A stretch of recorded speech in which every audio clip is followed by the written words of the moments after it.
నాగరాజు మేము బాల్య స్నేహితులము. మీరు అన్నట్టు హెచ్డి బ్యాచ్, పక్క ఇండ్లు. 10th వరకు కలిసి చదువుకున్నాము.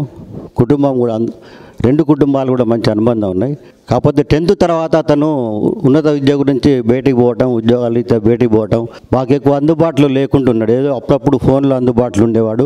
బ్యాచ్ వాళ్ళందరూ అడుగుతుండేది, పల్చూరు ఏంది మనకు అందకుండా పోతుండు, ఏ ఫంక్షన్కి రావట్లేదు, అసలు మనకు కలవట్లేదు అని. ఈరోజు నాకు అందరు ఫోన్ చేసారు. ఇప్పటి నుంచి రిటైర్డ్ అయ్యింది కాబట్టి ప్రతి ఫంక్షన్కి అటెండ్ అయ్యేటట్టు నువ్వు కమిట్మెంట్ తీసుకొని రావాలని, ఈ సందర్భంగా నాగరాజు కూడా ఆ కమిట్మెంట్ ఇవ్వాలని కోరుకుంటున్నాను. అదేవిధంగా మాకు 10th క్లాస్ వరకే తెలుసు కాబట్టి ఏదో ఫోన్లో మాట్లాడుకున్నాం. కానీ ఇక్కడికి వచ్చినాక చూస్తే ఇంతమంది పెద్దలు మాట్లాడిన తర్వాత ఎంత గర్వంగా ఉందంటే చెప్పలేనంత గర్వంగా ఉంది. ఒక బాల్యమిత్రుడు ఇంత గొప్పవాడైండు, మా మిర్యాలగూడ పట్టణానికి ఇంత పేరు తీసుకొచ్చిందని చాలా గర్వంగా ఫీల్ అవుతుంది. ఈరోజు ఈ రిటైర్మెంట్ తర్వాత అతని ఎల్లవేళలా భగవంతుడు ఆరోగ్యాలు ప్రసాదించాలని కోరుకుంటూ